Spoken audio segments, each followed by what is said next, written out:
사랑손님과 어머니 주요섭. 여기서 작가 이름도 시험에 나올 수 있기 때문에 꼭 요섭이라고 외워둬. 이 소설은 1인칭 관찰자 시점으로 유명한 소설이야. 그래서 여기서 어머니가 전통적 윤리관을 가지고 있는 분이시거든. 그래서 이제 사랑손님이 이제 아빠 친구인데 이제 이 집에 하숙으로 들어오게 됐어.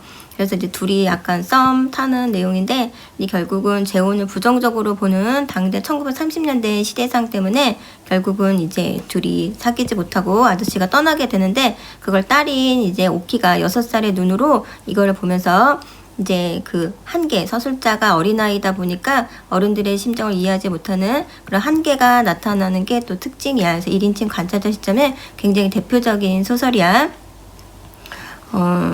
등장인물이자 서술자인 나가 어머니와 사랑손님의 말이나 행동을 관찰하고 있다는 게 특징이고, 이 시점에는 총 그 4가지가 있잖아, 시점. 근데 1인칭이 있고 그 다음에 3인칭이 있잖아. 근데 3인칭은 서술자가 소설에 등장하지를 않아. 그래서 1인칭은 이렇게 서술자가 나라는 말로 이렇게 나오거든. 그래서 작품 안에 등장을 해.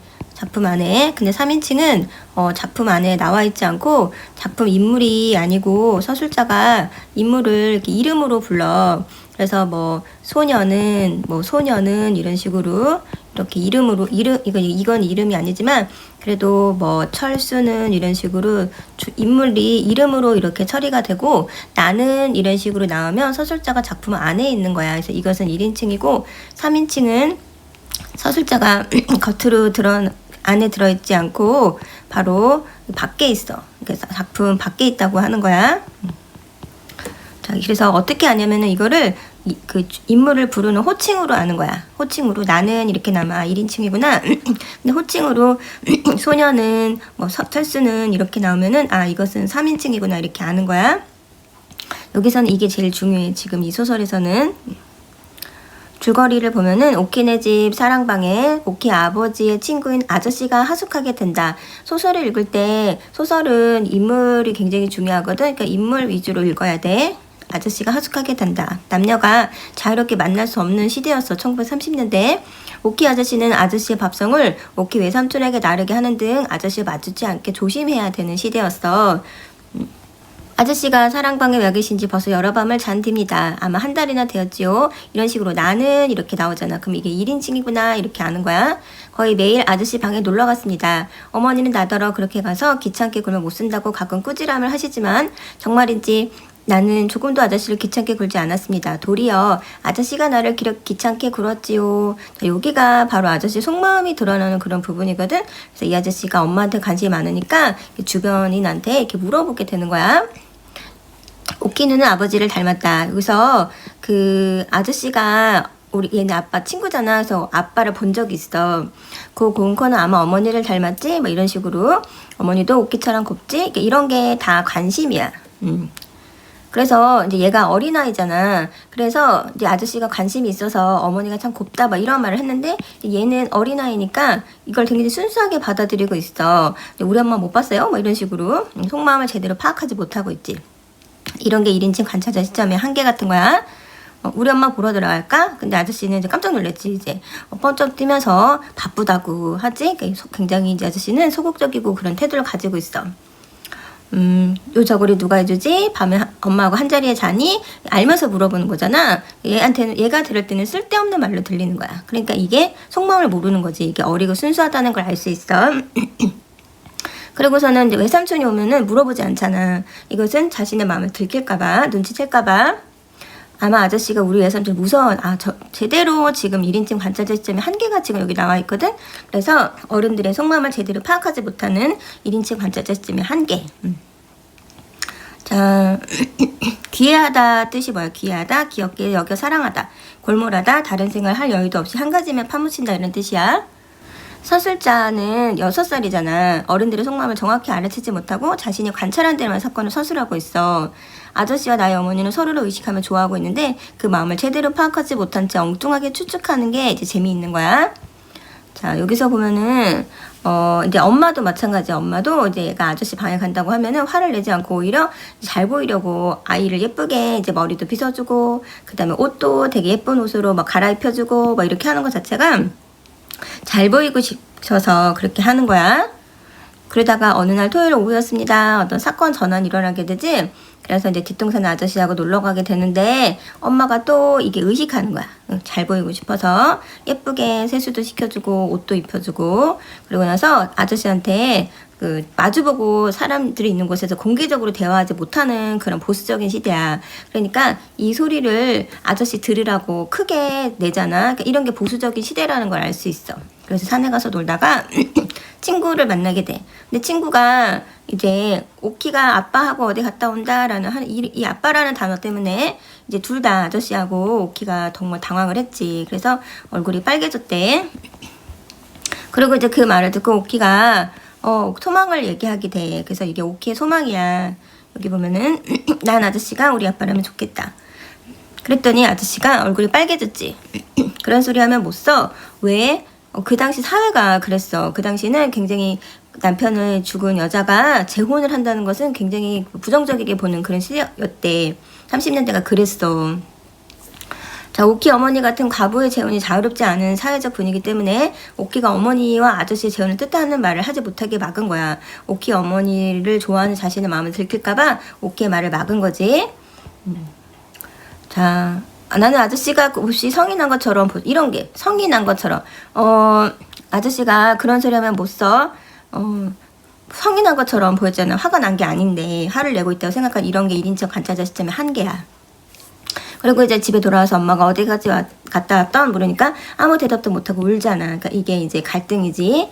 그래서 이런 거 나와. 여기 이런 거 되게 중요한 거야. 지금 1인칭 관찰자 시점의 한계.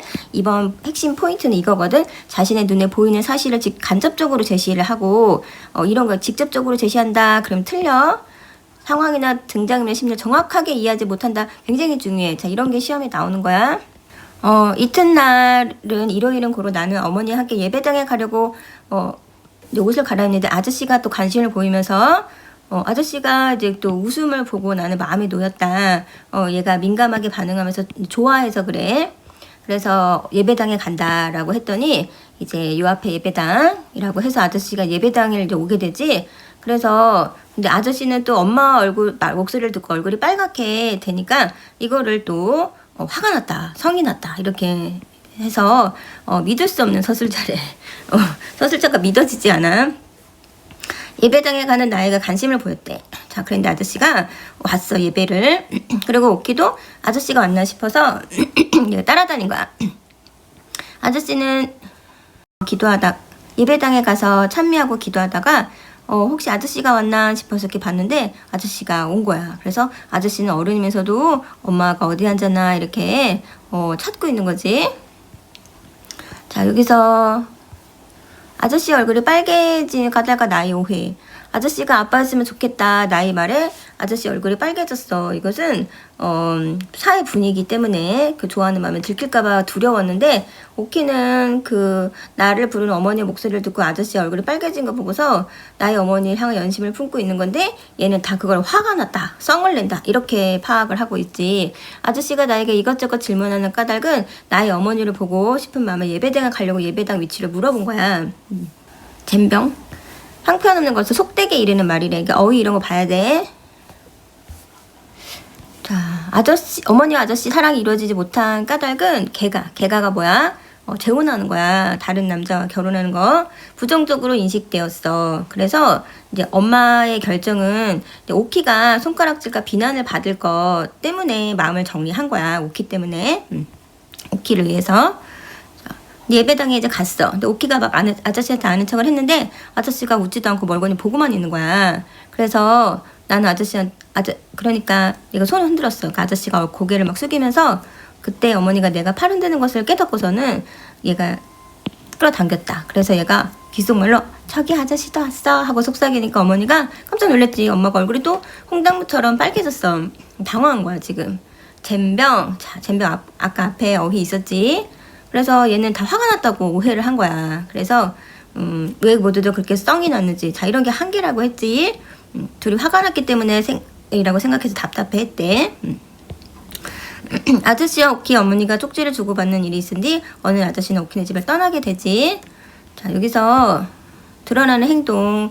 예배당에 따라오고 또 어머니의 목소리를 듣고 얼굴이 빨개지고 예배당에서 여기저기 두러번거리면서 엄마가 어디 앉았나 찾고 나를 발견하고 고개를 숙이고 나와 어머니 쪽을 바라보지 않고 앉아있어. 이런 게 다 그 어머니한테 관심 또 이런 마음이 들킬까봐 나의 어머니를 좋아하고 있지만 사회 분위기 때문에 내색을 하지 못하는 그런 걸 나타내.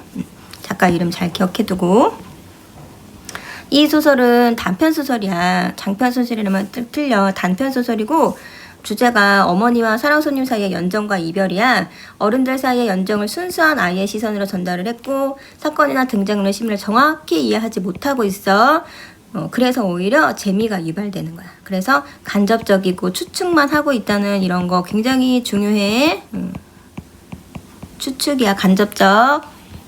1930년대 1인칭 관찰자 시점이고 시간의 흐름에 따라 이야기하고 있고 또 1인칭 관찰자 시점 여기 간접적. 아까 얘기했지? 직접적이라고 하면 틀려. 간접적 잘 기억해. 오케이 시선을 통해서 둘 사이의 미묘한 심리를 그렸다. 여기서 중요한 소재들이 굉장히 많이 있지. 뭐 달걀이라든지 뭐 이런 거. 자, 유복녀 뜻이 뭐야? 유복녀. 태어나기 전에 아버지를 여인 딸을 유복녀라 그래. 여기서 피아노 풍금이라든지 그다음 꽃이라든지 뭐 이런 거 있지. 굉장히 중요하기 때문에 꼭 꼼꼼하게 봐야 돼. 여기서 8문제가 나온대. 알았지?